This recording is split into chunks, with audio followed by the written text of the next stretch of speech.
Welcome అమ్మ లెక్కల ఛానల్కి. ఈసారి భక్ష్యాలు ఇలా ట్రై చేస్తున్నాను.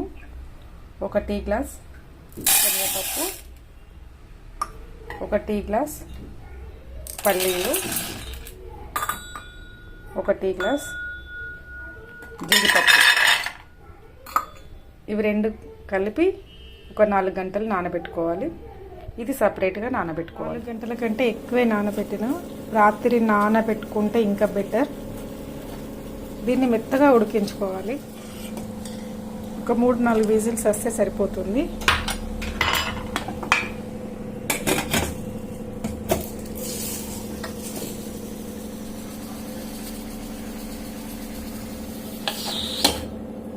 పప్పు ఉడికిన తర్వాత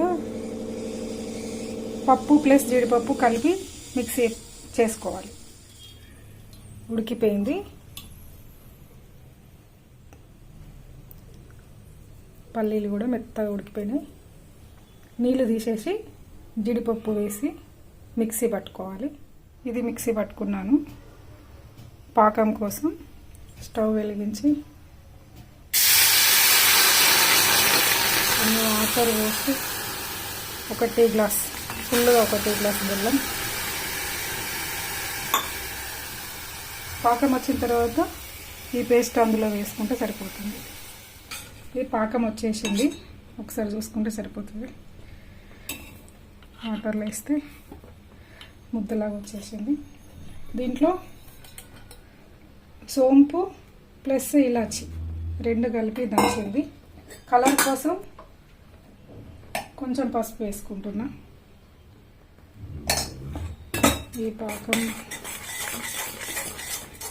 మనం మిక్సీ పట్టుకున్నది దీంట్లో వేసేసి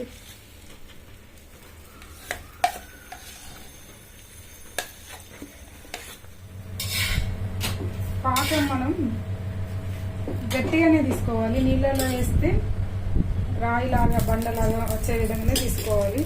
మీరు శనగపప్పు బదులు పెసరపప్పు కూడా వాడుకోవచ్చు. ఇట్లా వేస్తే దేనికి ఉపయోగం అంటే, అసిడిటీ ఉన్నవాళ్ళు, పప్పులు తింటే పొట్టకి ఇబ్బంది ఉన్నవాళ్ళు ఈ విధంగా వేసుకుంటే కొంచెం అసిడిటీ నుంచి ఇబ్బంది తగ్గించుకోవచ్చు. ఈసారి ఒకసారి ట్రై చేసి చూడండి. పల్లీలు, జీడిపప్పు, పెసరపప్పు అయినా, మీకు నచ్చిన శనగపప్పు అయినా దేంతోనైనా చేసుకోవచ్చు. అందరికీ ముందుగా ఉగాది పండుగ శుభాకాంక్షలు. నేను పిండి కలిపింది చూపించలేదు, మీ అందరికీ తెలుసు మనం పిండి ఎట్లా కలుపుకోవాలో.